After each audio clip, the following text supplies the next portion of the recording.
English shorthand 120 words per minute. Kailas Chandra's shorthand transcriptions. Volume 5, transcription number 89. Please get ready. Start. The honorable members who have spoken before said that the small growers get the correct price from the board. This is not so. The entire bulk of the profits they make in the home market and in the foreign market is kept by the bigger growers who dominate this coffee board. The price they get is more than what they pay to the small growers. That is the complaint of the small growers. So, it is not correct to say that the profits this board makes are equally distributed to the small growers.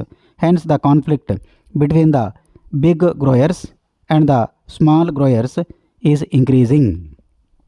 Therefore, it is necessary on the part of the government to do justice to the small growers. The government thinks that by taking powers for nominating the president of the board, it is able to do justice to the small growers. The number of the small growers is 34,000, while the number of the big growers is 590.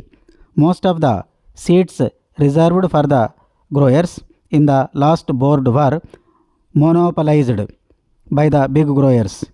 The majority of the seats were held by the big growers, and the number of seats the small growers got was very meager. It was not more than 4. If my recollection is correct, what the government should have done was to give equal representation to the small growers. They should have asked the growers to return their representatives or to give a panel of names from which government could have chosen some. The choice of the representatives should have been left to the respective organizations. If there was no organization for the small growers, government should have asked them to organize one separately and then send in their representatives. Our friends said that the representatives of the small growers were there on the existing board.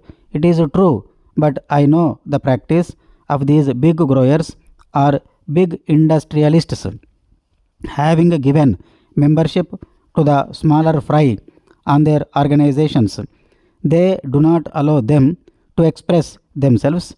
The chairman or the man who holds sway of the board sees to it that all the members agree to what he dictates.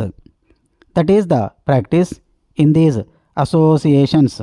We know that, so it is better to have a separate organization for the small growers and ask them to submit their panel of names to represent them on the board.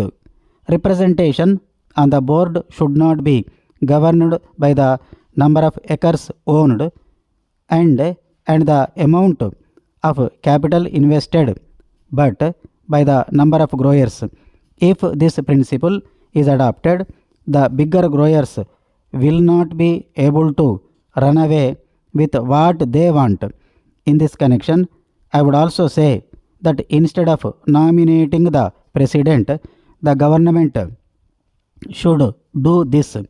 The government should ask the respective organizations of the big growers, the small growers, labor and the consumers to send in the names of their representatives and then include members of parliament.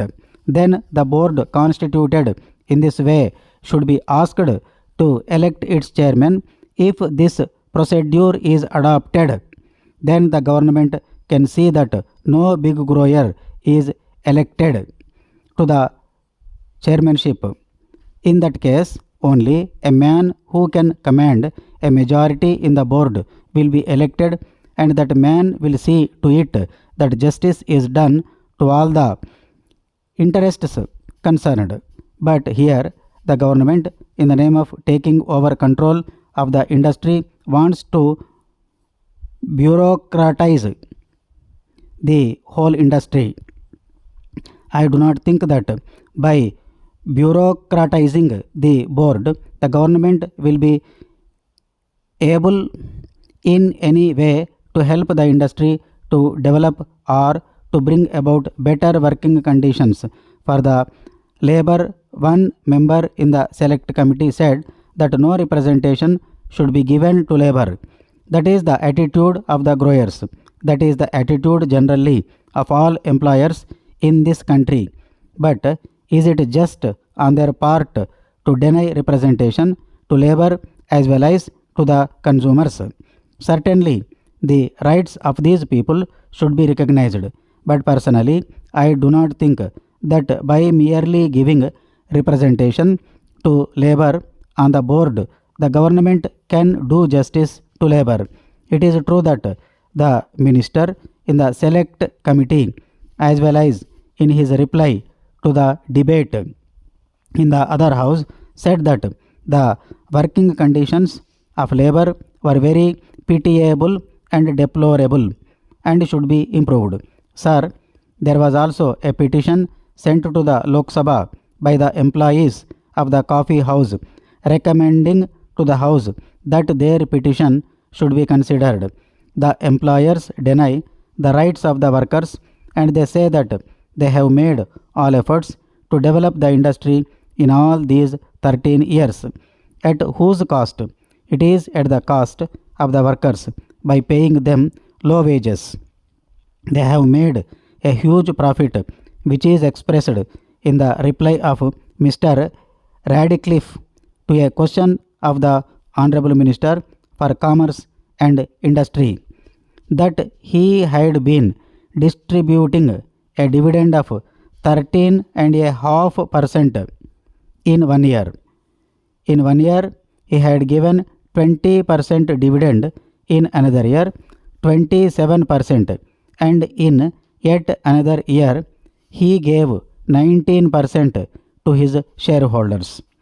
At the same time, this big dividend is after deducting the expenses including depreciation, taxation, reserve fund and reserve fund to capital invested.